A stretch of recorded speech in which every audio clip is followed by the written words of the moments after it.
Hello everyone, welcome back. आज BTC first semester में बाल विकास एवं सीखने के सिद्धांत के अंतर्गत व्योस्की का सामाजिक सिद्धांत बता रहे हैं आपको। तो पहले इनका पूरा नाम देख लीजिए। इनका पूरा नाम लेव व्योस्की था।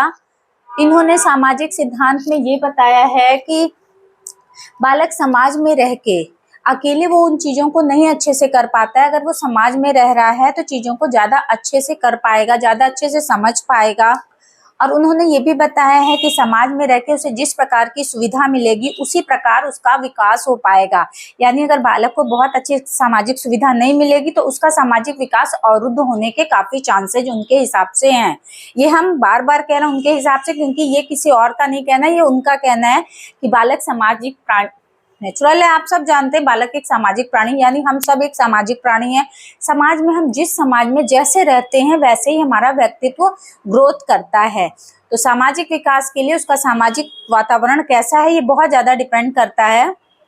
अब जैसे हम ले लेते हैं, जब बालक जन्म लेता है तो उसे सामाजिक दायरा या समाज का उसको कुछ नहीं पता होता। जन्म के समय बालक केवल अपनी माँ को जानता है या उसके आसपास जो उसके करीबी होते हैं उनको वो जानता है। तो समाज के बारे में जन्म के समय बालक को नहीं पता होता है। और जैसे जैसे वो बड़ा होता है वैसे वैसे सामाजिक चीजों के बारे में उसकी समझ बढ़ती है। हम इसको पॉइंट में करके आपको समझा दिए हैं। जैसे शैशवावस्था में जब बालक जन्म लेता है तो उसे अपने खिलौने, गुड्डे गुड़िया, इन सबों से प्यार होता है। उसे ये नहीं होता कि इसको मतलब उसके साथ के जो बच्चे हैं उनको बांट के खेला जाए। नहीं, बांट के खेलना एक सामाजिक भावना है जो जन्म के समय बालक को नहीं आती है। तो जन्म के समय बालक केवल अपनी चीजें, उसको जो प्रिय होता है उसे अपने पास रखना चाहता है। जो उसे नहीं पसंद है उसको जो गोद में ही लीजिए। अगर बालक जिसे नहीं पसंद करता है या जिसका टच उसे नहीं पसंद आता है तो वो रोने लगता है। उसे सजीव और निर्जीव चीजों में अंतर नहीं पता होता है। अगर आप पूरा बाल्यावस्था, शैशवावस्था, किशोरावस्था डीपली पढ़े होंगे तो इनका सामाजिक विकास आपको बहुत क्लियरली समझ में आएगा, क्योंकि अवस्थाओं में हम बहुत क्लियरली हर चीज बताए हैं। अगर आप वो नहीं देखे हैं तो उसकी वीडियो की लिंक हम दे देंगे डिस्क्रिप्शन बॉक्स में, आप जाके वहां चेक कर लीजिएगा।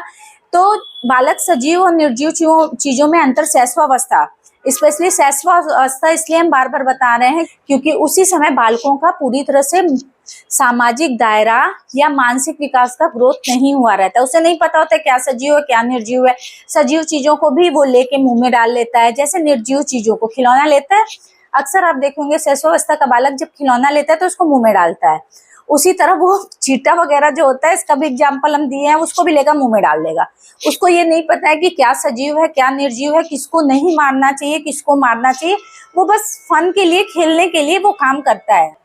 सामाजिक दायरा कम होने की वजह से उसका सामाजिक दृष्टिकोण का विकास बहुत ज्यादा शैशवावस्था में नहीं होता है, बाल्यावस्था में है।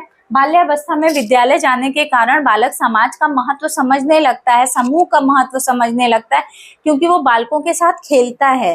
तो खेल में एक समूह, एक टोली होती है, तो वो टोली का महत्व समझने लगता है। विद्यालय जाता है, विद्यालय का एक समूह होता है। जैसे किसी भी समाज में रहने, उठने, बैठने सबका एक दायरा मेंटेन होता है।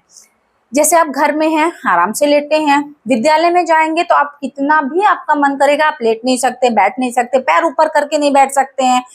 मन करेगा रोने का, आप रो नहीं सकते, कोई एकांत जगह ढूंढेंगे। ये सब हमारे समाज के कुछ ऐसे चीजें हैं जो जब बच्चा समाज में रहता है, आता जाता है, तो उसे पता होता है कि कैसा बिहेवियर किस तरह से कहाँ करना है। जैसे शैशवावस्था में बालक को अगर कोई खिलौना चाहिए तो भरे बाजार में वो रोने लगेगा, क्योंकि उसे नहीं पता है कि वो घर में इस चीज की जिद कर सकता है, मार्केट में जाके नहीं। लेकिन जब बाल्यावस्था में बालक आता है तो उसको पता होता है अगर उसे खिलौना चाहिए तो डिमांड करेगा कि हमें खिलौना चाहिए, लेकिन वो मार्केट में रोना गाना नहीं करेगा या जिद नहीं करेगा। एक दो बार बोलेगा, माँ अगर सुन लिए ठीक है, नहीं तो वो समझता है कि कहाँ उसे क्या बोलना है और कैसे उसे समाज में रहना है। अब आते हैं किशोरावस्था में, देख लेते हैं। तो हम पहले बाल्यावस्था में आप जाके देखिए, बाल्यावस्था को जीवन का अनोखा काल कहा गया है, अक्सर क्वेश्चन में पूछता है। और किशोरावस्था को जीवन की तूफानी अवस्था कहा जाता है। तो किशोरावस्था में लिंग संबंधी चेतना तीव्र हो जाती है, यानी बालक में जो लिंग संबंधी चीजें हैं वो बहुत अच्छा किशोरावस्था में समझने लगता है, जानने लगता है, अपोजिट लिंग के प्रति आकर्षित होने लगता है। इसीलिए किशोरावस्था को बहुत तनाव, तूफान की अवस्था कहा गया है। इसी अवस्था में चीजें बहुत बदलती है। बालक को खुद नहीं समझ में आता है कि उसमें क्या क्या अंतर आता है। जैसे लड़कों में दाढ़ी वगैरह आने लगता है, लड़कियों में वक्ष स्थल, मासिक स्राव वगैरह देखने को मिल जाता है, और इसी अवस्था में समूह अलग अलग बनने लगते हैं, यानी बालक का अलग समूह बनता है, बालिकाओं का अलग। वो अपने समूह को बांटने लगते हैं, और उनका जो ये समूह है केवल ऐसा नहीं है कि घर तक सीमित है, विद्यालय तक सीमित है, नहीं, उनका ये समूह, बालकों का जो समूह है वो घर, विद्यालय, समाज, राष्ट्र तक उनका ये समूह विस्तृत उसका होता चला जाता है, यानी विस्तार होता चला जाता है किशोरावस्था में आने पर बालकों का। और किशोरावस्था में ही बालकों में सहानुभूति, सहयोग, सामंजस्य आदि की भावना भी बहुत ज्यादा विस्तृत होने लगती है। और किशोरावस्था में संवेग बड़े ही तीव्र होते हैं, यानी अगर गुस्सा आएगा तो वो भी चरम पे आएगा, प्यार आएगा तो वो भी चरम पे आएगा, यानी वो संवेग किशोरावस्था में बहुत ज्यादा कंट्रोल में नहीं होता है, कंट्रोल से बाहर कभी कभी बच्चों में चला जाता है। इसीलिए अधिकतर आप देखे होंगे अपराध प्रवृत्ति किशोरावस्था में होती है, आत्महत्या किशोरावस्था में होती, लव वगैरह का एंगल होता है किशोरावस्था में होता है। तो किशोरावस्था ऐसी अवस्था है जिसमें सारे संवेग बालकों में बहुत ही ज्यादा देखने को मिलते हैं इसी अवस्था में। और इसी अवस्था में बालक को सामाजिक दायरा बढ़ता है, उसकी रुचियां चेंज होती हैं, समाज के प्रति वो कुछ करना चाहता है। आप अक्सर देखे होंगे कि इसी टीनेजर को ही व्यक्ति अधिकतर देश प्रेम के लिए लगाता है, क्योंकि इस अवस्था में बालक कुछ भी कर गुजरने को अपने देश के प्रति तैयार होता है। ये सब सामाजिक भावना है, जितनी चीजें बता रहे हैं ये सब आप कहेंगे हम तो पढ़ चुके हैं, बाल्यावस्था में पढ़ चुके हैं, शैशवावस्था में पढ़ चुके हैं, किशोरावस्था में, उसको बार बार आप रिपीट कर रही हैं। वो बार बार रिपीट नहीं है, वही चीजें आपका बता रहा है कि उसमें समाज की भावना कैसे आती है। जेपीडी का विकास किसे कहते हैं, जिसका फुल फॉर्म है जोन ऑफ प्रॉक्सिमल डेवलपमेंट। इसका भी प्रतिपादन लेव व्यस्की ने ही किया था।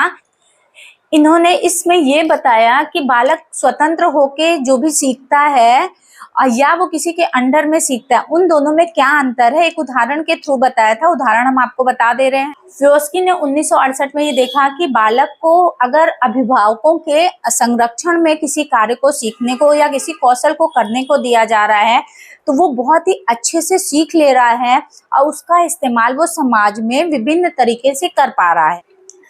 और वो ये भी ध्यान दिया कि बालक अगर अकेले है और समूह में है तो उसमें भी उसका विकास काफी चेंज हो जा रहा है। समूह में वो ज्यादा चीजों को सीख रहा है, अकेले वो चीजों को नहीं सीख पा रहा है। इसीलिए उन्होंने अध्यापकों को भी ये एडवाइस दी या ये सुझाव दिया कि वो बालक को सही दिशा निर्देश दें ताकि बालक सही और गलत में फर्क कर सके और सही दिशा में बढ़ सके। और उन्होंने ये सुझाव दिया कि बालक स्वतंत्र रह के या किसी के निर्देश में रह उनके कौशलों का विकास करके सामाजिक विकास में उनकी मदद कर सके। व्यस्की का कहना ही ये था कि बालक सामाजिक प्राणी और वो जिस समाज में रह रहा है उस समाज में रहने के लिए उसे किस तरह से क्या क्या चीजें सीखनी पड़ेगी, इसका निर्धारण बच्चा तो मान लीजिए बड़ा हो जाएगा करेगा ही, लेकिन उससे पहले उसके पेरेंट्स, अभिभावक या अध्यापक जो उन्हें पढ़ा रहे हैं वो उसे सही दिशा निर्देश दें। तो यही छोटा सा वीडियो था व्यस्की का सामाजिक विकास का सिद्धांत। आई होप ये वीडियो आपको पसंद आई हो। अक्सर क्वेश्चन पूछ लेता है कि व्यस्की का पूरा नाम क्या था, तो उनका लेव व्यस्की पूरा नाम था। इन्होंने इस सिद्धांत में क्या दिया था, तो इन्होंने ये दिया था कि बालक सामाजिक प्राणी है, वो स्वतंत्र रह के या किसी के अंडर में रह के समाज के चीजों को जानता, समझता और अच्छे से समाज में उसको प्रेजेंट करता है। तो आई होप ये वीडियो पसंद आई होगी। वीडियो पसंद आई होगी तो प्लीज इस वीडियो को लाइक, चैनल को सब्सक्राइब, इस वीडियो को ज्यादा से ज्यादा अपने फ्रेंड सर्कल में शेयर कीजिएगा। तो चलिए अब अपने नेक्स्ट वीडियो में मिलते हैं, तब तक के लिए गुड बाय।